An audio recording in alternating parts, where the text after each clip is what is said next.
அஸ்ஸலாமு அலைக்கும்.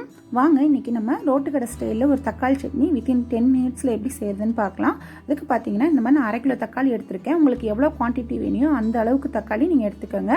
பழுத்த தக்காளியாக இருந்தாலும் ஓகே, நல்லாயிருக்கும். தாளிக்க கருவேப்பிலை, வரமிளகா, தனி மிளகாத்தூள் எடுத்துக்கோங்க. எவ்வளோ போடுறதுன்னு நான் போடும்போது சொல்கிறேன். சக்தி அதாவது தனி சாம்பார் தூள்னு சொல்லி கடையில் விற்கும் பார்த்தீங்களா, அந்த பொடி இருந்தால் போதும். தேவையான அளவு உப்பு, கடுகு, உளுந்தம்பருப்பு, அவ்வளோதான் இதுக்கு தேவையானது. பார்த்திங்கன்னா இந்த சட்னி 10 நிமிஷத்தில் ரெடி பண்ணலாம். ரொம்ப ஈஸி இந்த சட்னி செய்கிறதுக்கு. சப்பாத்தி, இட்லிக்கு எல்லாத்துக்கும் சூப்பராக இருக்கும். தக்காளி இந்த மாதிரி மிக்சியில் ஃபஸ்ட்டு எல்லா தக்காளியும் நறுக்கி போட்டுக்கோங்க. போட்டுக்கிட்டு சாம்பார் தூள் பார்த்திங்கன்னா நான் இன்றைக்கி 2 டேபிள் ஸ்பூன் அளவு சாம்பார் பொடியும் நான் அதிலேயே போட்டுக்கிறேன்.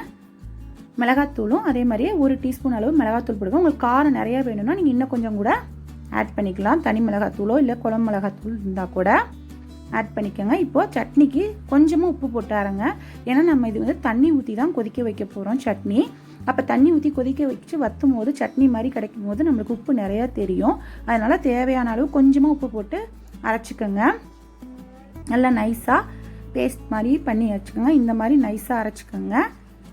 ஏன்னா நான் அப்போ தான் கொஞ்சம் சட்னி நல்லாயிருக்கும், குறை குறைன்னு அரைக்காமல். இப்போது எண்ணெய் பார்த்திங்கன்னா கொஞ்சம் நிறையாவே ஊற்றிக்கோங்க. சட்னி அதாவது கொஞ்சம் இந்த சட்னிக்கு எண்ணெய் நிறையா இருந்தாலும் நல்லாயிருக்கும். நல்லெண்ணெய் இருந்தாலும் நீங்கள் யூஸ் பண்ணிக்கலாம். கொஞ்சமாக கடுகு, உளுந்தம்பருப்பு தாளிச்சுக்கோங்க. தாளிச்சிட்டு வரமிளகா, கருவேப்பிலை இது மட்டும் தாளிச்சுக்க போட்டுக்கோங்க.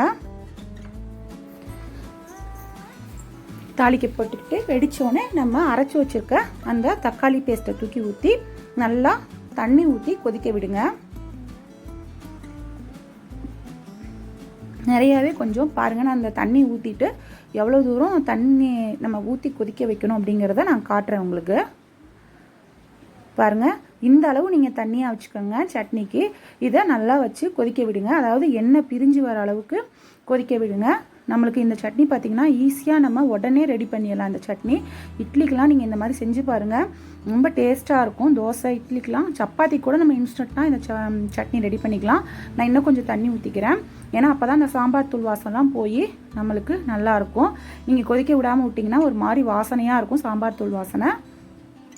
நல்லா இந்த மாதிரி தண்ணியாகவே இருக்கட்டும். இப்போது நல்லா ஒரு மூடி போட்டு கொதிக்க விட்டுருங்க. நல்லா சட்னி வற்றி அதில் உள்ள எண்ணெய் வந்து வெளியே பிரிஞ்சு வரணும். அந்த அளவுக்கு கொதிக்க விடுங்க சட்னி. அப்போ தான் நம்மளுக்கு டேஸ்ட்டாக இருக்கும். பாருங்கள், இப்போ கெட்டி ஆகிக்கிட்டே இருக்குது நம்மளுக்கு சட்னி. இன்னும் கொஞ்சம் நம்மளுக்கு வற்றணும் சட்னி. இன்னும் கொஞ்சம் நம்ம அந்த தண்ணியெல்லாம் வற்றி நம்மளுக்கு இது மேக்ஸிமம் ரெடி ஆகிறதுக்கு பார்த்தீங்கன்னா ஒரு 10 நிமிஷம் தான் ஆகும். இதுக்கு வெங்காயம் தேவையில்ல, எதுவுமே தேவையில்ல. இதுதான் ரோட்டு கடைங்கள்லாம் இந்த மாதிரி தான் சட்னி ரெடி பண்ணுறாங்க. வித்தின் 10 மினிட்ஸில் நம்ம வீட்டில் வந்து இது ரெடி பண்ணிடலாம். பாருங்கள், இந்த அளவுக்கு கெட்டி ஆனோடனே ஆஃப் பண்ணிடுங்க. எண்ணெய் பிரிஞ்சு வந்துச்சு பாருங்கள், லேசாக நம்மளுக்கு இந்த அளவு எண்ணெய் பிரிஞ்சு வந்தாலே போதும், ஆஃப் பண்ணிடலாம். இது இன்னும் கொஞ்சம் நம்மளுக்கு கெட்டி ஆயிரும் சட்னி. அதனால் இந்த அளவு போதும். வெங்காயம் இல்லை, எதுவுமே இல்லாமல் நம்ம ரெடியாக நம்ம உடனடியாக நம்ம தக்காளி சட்னி நம்ம ரோட்டு கடை ஸ்டைலில் பண்ணியாச்சு. சூப்பரான நம்மளுக்கு தக்காளி சட்னி ரெடி ஆயிடுச்சு. பிடிச்சா லைக் பண்ணுங்கள், ஷேர் பண்ணுங்கள், சப்ஸ்கிரைப் பண்ணுங்கள்.